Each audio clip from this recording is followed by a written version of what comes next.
Welcome back to Free Media. I'm Amber Duke. And I'm Robby Soave. Well, Joe Rogan hosted a fascinating debate on his show between Dave Smith and Douglas Murray. Murray is a conservative writer and a pundit who's extremely pro-Israel, and Smith is a libertarian podcaster and comedian who is more critical of Israel's actions against Gaza. They clashed over the nature of expertise and who gets to have an opinion on what's going on in the Middle East. Let's watch. No, there was not starvation in Gaza after 2005. No, there was no deficit of goods coming in. I've been plenty of times. There was no deficit? No, there are no plenty goods were kept out. There are plenty. How many? Have you been to the crossing points? No. When were you last there at all? I've never been. You've never been? Well, am I not allowed to talk about it now? I've never been to. Have you ever been to Nazi Germany? Are you allowed to have feelings about them? You can't time travel, but you can. Well, right. But you can travel. Okay, but so what? So what's the point? Like, no, okay. I find that lots of people have been there and agree with me, and lots of people have been there and agree with you. Yeah, but so if I don't you're know going to what spend a year and a half talking about a place, you should at least do the courtesy of visiting it. All right. I just think this is a non-argument. You don't but think? Okay.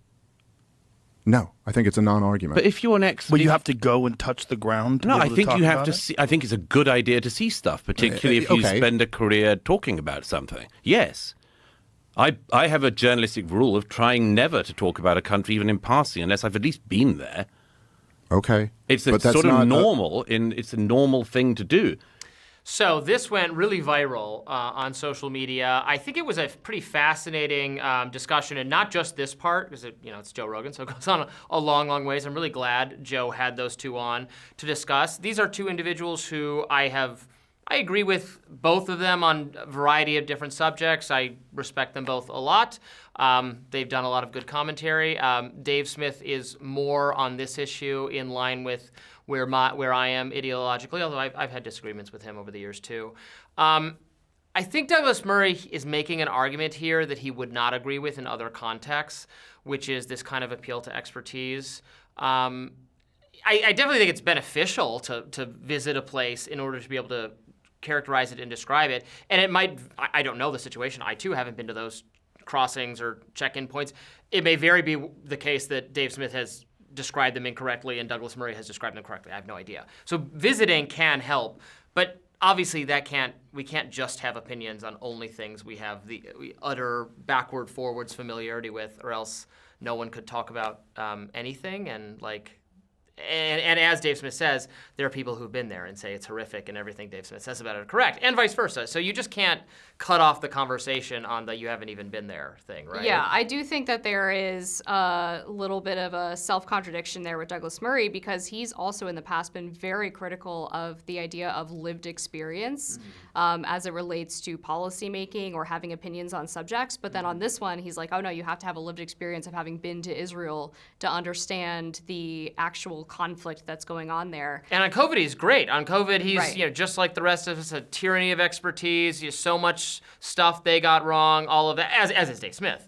I thought. But on this issue, then it's like, well. Yeah, I thought it was very telling that Dave Smith was repeatedly asking Douglas to identify, like, what does he consider to be an expert, particularly in the context of Israel, and like what are their qualifications, and how does that differ from how we identify experts in different conversations and different debates.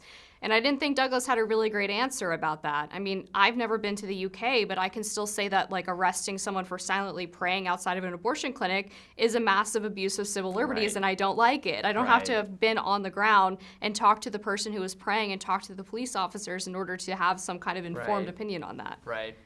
Where Douglas Murray was on more solid ground, I think in the conversation was he gave specific examples of people who have gotten really big audiences in part from being on Tucker or being on Joe Rogan's show. Daryl Cooper, and there's another guy, I forget his name, Ian Carroll, I think that's his right. name. Daryl Cooper's the guy with some kind of revisionist stuff about Winston Churchill, and people like Douglas Murray have pointed out some pretty basic things that guy has said about Winston Churchill that are just not. Or about World War II that are not correct. Now, I'm still never going to be someone who says, don't have this person on your podcast. I just think you never win that argument by saying, oh, how dare you? My hair is on fire. I'm shrieking hysteria, fainting couch. That someone I think is wrong about something is able to talk on this platform. I think that's bad. And Joe Rogan does push back on his guests sometimes. Not as much as liberals want him just jumping down their throats every time they say something counter to the mainstream, but which is not the case. But I think it's fine to explain what those people are getting wrong, and that, you know, sometimes contrarianism and revisionism is just that, as is the case with saying that, like, Churchill is worse than Hitler is just, like, so utterly ridiculous. Although Churchill being history's greatest monster is a main, like, left talking point, actually. So it's not just a weirdo idea that the most right-wing people have suddenly invented. It's something left-wing people have long believed. Yeah, exactly. And I think, you know, on this question of expertise, there is such a distrust of popular narratives and experts in American society right now that the way to counter that is not by telling people who they should or should not have on their shows, or even by attacking the credentials of people, but to do exactly what happened here, which is they actually have a debate about the ideas.